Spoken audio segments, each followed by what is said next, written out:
the ability to approve this kind of things, but because it's taking the FDA a long time to do this because of the so many things that they are approving.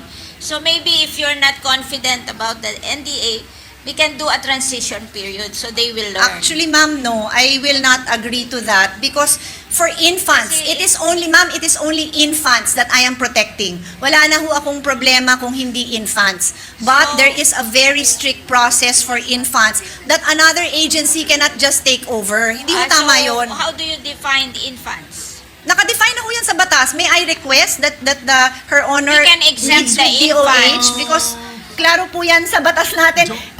It has been a law since the 1980s. Hindi ho natin basta-basta ho pwedeng palitan yon. The Committee on Agriculture, Food and Agrarian Reform, joined with the Committee on Civil Service, Government Reorganization and Professional Regulation, Finance and Ways Admin, had a public hearing on animal welfare with the end in view of enacting a revised Annual Welfare Act. In attendance is your chairperson, Cynthia Villar, and staunch animal protection advocate, Senator Grace Poe, with Senator Bato de la Rosa. Animal welfare and protection are important issues that concern the well-being of animals. In the Philippines, there are laws in place to protect animals from cruelty, abuse, and neglect. To ensure a more humane treatment of animals and promoting their welfare, the inclusion of new amendments in the Livestock, Poultry, and Dairy Bill under Committee Report 193, Senate Bill 2558 are in order. Number one, Omnibus Amendment from BAPIR to BARI or Bureau of Annual Regulation and Inspection. I so move, Mr. President. There being no objection to the amendments approved. On page 11, line 19, delete the phrase Training and Extension Service and replace it with the phrase Training, Extension, and Information Advocacy Service. I so move, Mr. President. There being no objection to the amendments approved.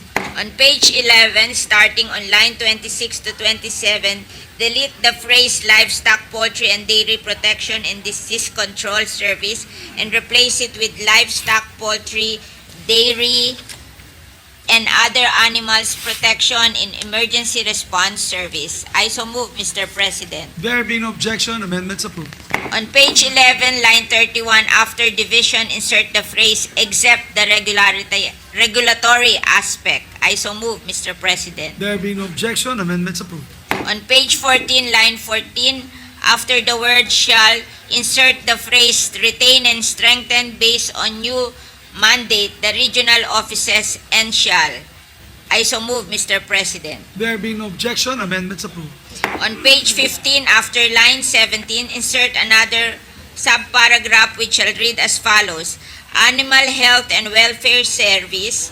The Animal Health and Welfare Service shall be responsible for the licensing and registration of animal facility such as but not limited to farm, shelter, clinics, pet shop, kennel, pound, slaughterhouse, veterinary clinic, veterinary hospital, stockyard, corral, stud farm, stock farm, and zoo, and deputation of Animal Welfare Service and enforcement of any applicable animal welfare regulation. I so move, Mr. President. There being no objection, amendments approved.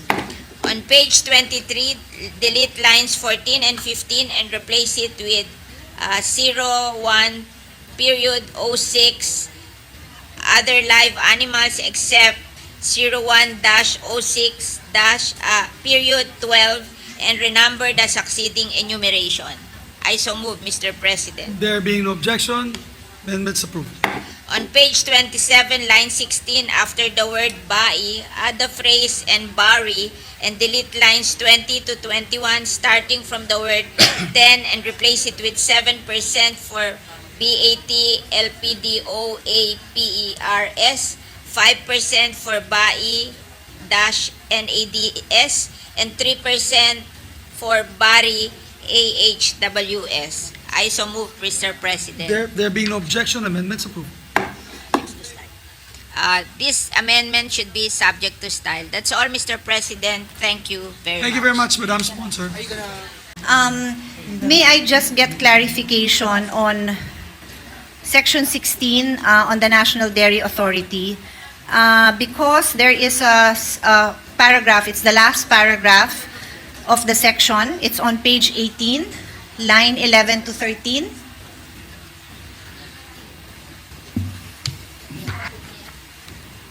I will read the paragraph. It says, in view thereof, all regulatory powers and functions lodged in other agencies, such as the FDA, are now hereby transferred to the NDA within 90 days from the effectivity of this act.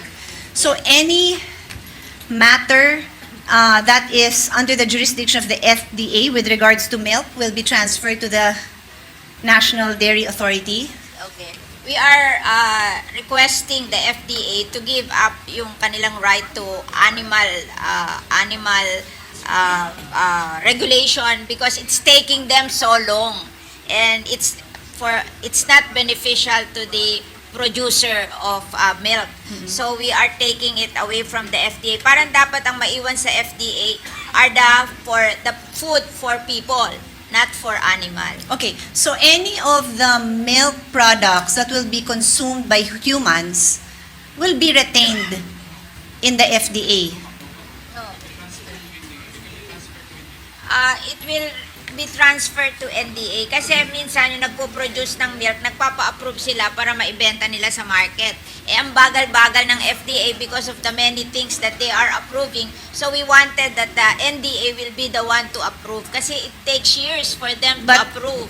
Mr. President, there is a very serious concern with that because the FDA is tasked to regulate the milk substitutes. In particular, these are the breast milk substitutes. These are the formula milk that are sold to those 2 years and below. It is a very, very specific market that needs to be protected, Mr. President. All over the world, this line that prevents the marketing of milk substitutes to infants or to mothers who would give it to their infants is guarded because we need to promote breastfeeding. So we cannot, and in fact, it is dangerous for any milk product to be given to an infant unless it is specifically formulated. So from 0 to 6 months, there can be absolutely no marketing to to mothers with babies age 0 to 6 months. And then even from 6 to 12 months, it is very specific. That is, with all due respect, a job given to all the food and drug regulatory agencies in the world. I would be very... Can I answer that? Of course, ma'am, that's precisely why I asked if the milk products to be consumed by human would be transferred because of this concern that I have, Mr. President. Tayo yung, not the processed milk, but just the fresh milk from the dairy farm.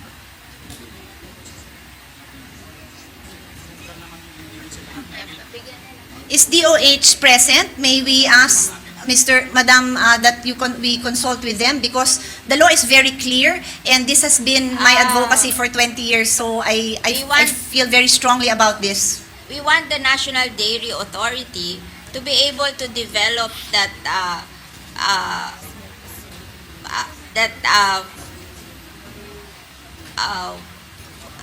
ability to approve this kind of things, but because it's taking the FDA a long time to do this because of the so many things that they are approving.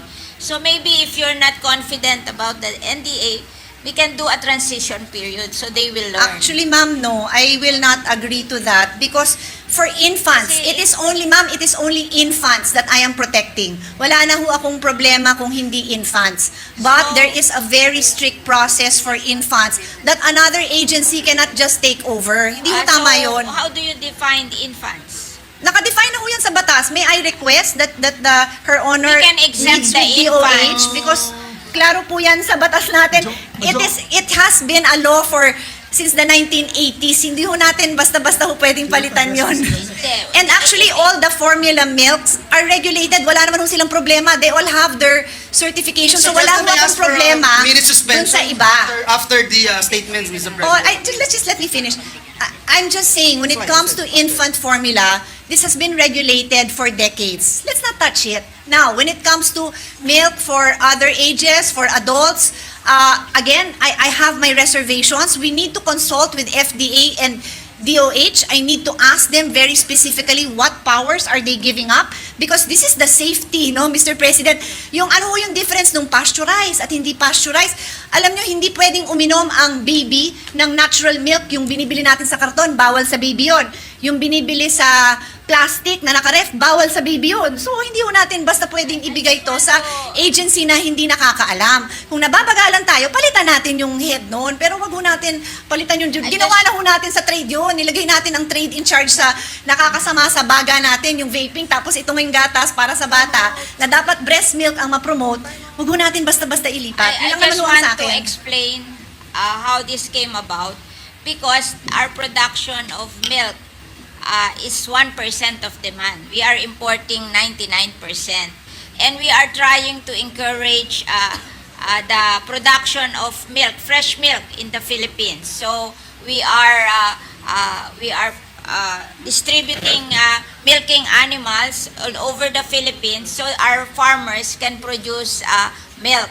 And I don't think these farmers will go to FDA to have their milk approved. It's just that I want that milk to go to the what do you call this, masustansyang pagkain sa mga estudyanteng Pilipino. That's the milk feeding program of the Department of Agriculture, and it will come from the co-op of farmers in the provinces. So I don't think they will go to the FDA to have it approved. So yun lang ang gusto kong i-facilitate, Senator Yes. May I add to Pia, that? if you can make an exception to that. May I add to that? Yes, I've had the chance to visit dairy farms in New Zealand and in France also. And we were there one time, Madam Chairman.